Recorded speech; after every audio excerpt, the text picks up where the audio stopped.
কেমন আছো? আমরা খুব ভালো আছি। দেখো আমি সকাল সকাল ঘুম থেকে উঠে স্নান সেরে ঠাকুরকে জাগিয়ে এবার আমি ফুল তুলতে যাচ্ছি। আজকে ভাবলাম তোমাদের সঙ্গে আমাদের ফুলের বাগানটা শেয়ার করি।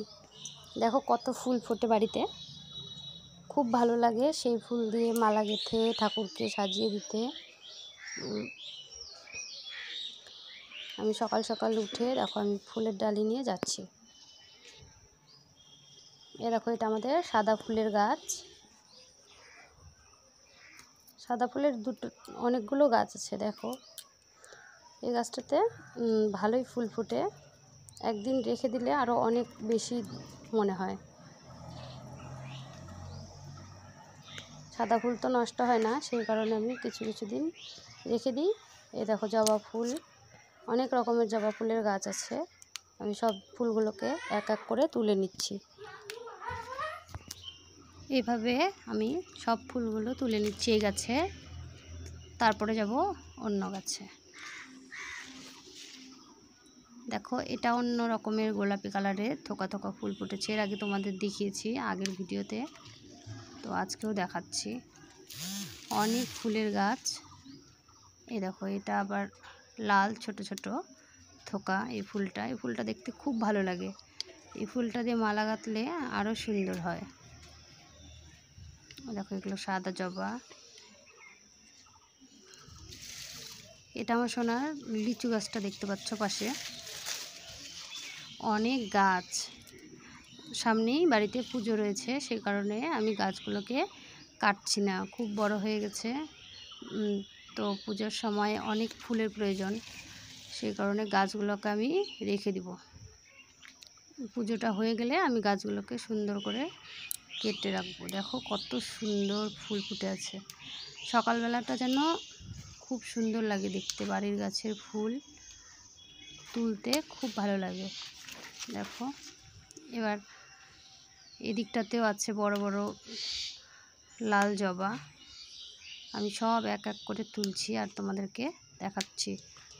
তোমরা ভিডিওটা স্কিপ না করে পুরোটা দেখো, আর অবশ্যই বলবে আমাদের ফুলের বাগানটা কেমন লাগলো। লাইক কমেন্ট শেয়ার করবে। এ দেখো এদিকেও রয়েছে অনেক রকমের ফুল। এটা হলো পঞ্চমুখী জবা বলে এটাকে। এই গাছটাতে এখন অনেক ফুল ফুটছে।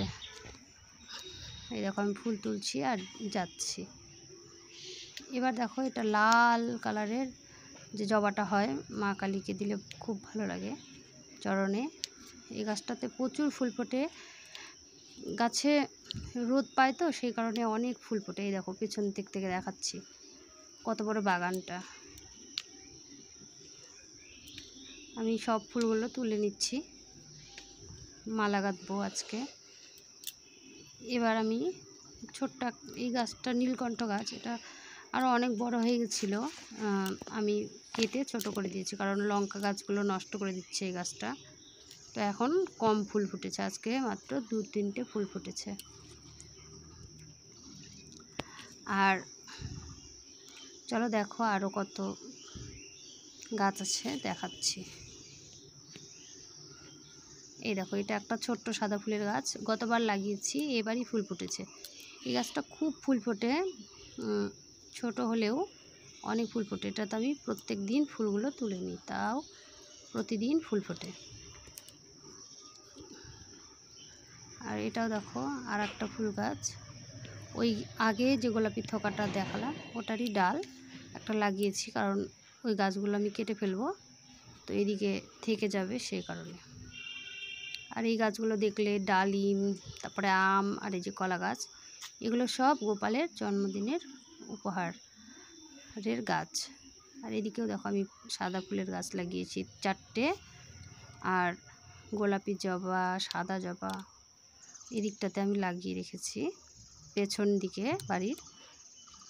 আর এই দেখো সব গাছ এই সাইডে আবার নতুন করে লাগিয়েছি বর্ষায়, কেননা ওই গাছগুলো কেটে আমি ওখানে অন্য রকম গাছ লাগাবো। এগুলো দেখতে পাচ্ছ সব আমার লঙ্কা গাছ।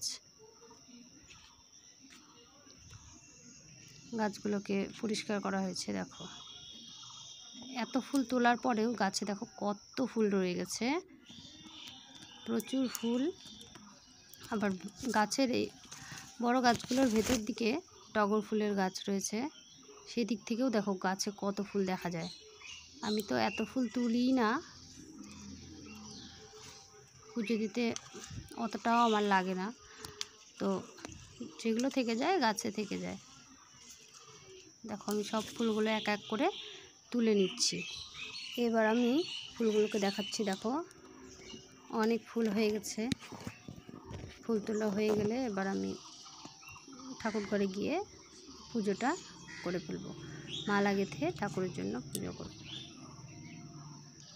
দেখো চারিদিকে সবুজ আর সবুজ। দেখো আমার পুজো করা হয়ে গেছে, ঠাকুরের জন্য মালা গেঁথে আমি পুজো সম্পূর্ণ করলাম। এবার আমি দেখাচ্ছি তোমাদেরকে। এটা হলো বৃন্দি দেবী, সবসময় ঠাকুর ঘরেই থাকে, জল টল দেওয়া হয়। দেখো মাকে মালা গেঁথে দিয়েছি। এবার লক্ষ্মী ঠাকুরের জন্য একটা মালা গেঁথেছি ওই রক্ত জবাগুলো দিয়ে, আর নীলকণ্ঠ আর সাদা ফুল দিয়ে শিবের মাথায় দিয়েছি। সবাই বলো দেখতে কেমন লাগছে। আমার চ্যানেলে নতুন হলে চ্যানেলটি সাবস্ক্রাইব করে আমাদের পাশে থেকো। সবাইকে অসংখ্য ধন্যবাদ ভিডিওটি দেখার জন্য।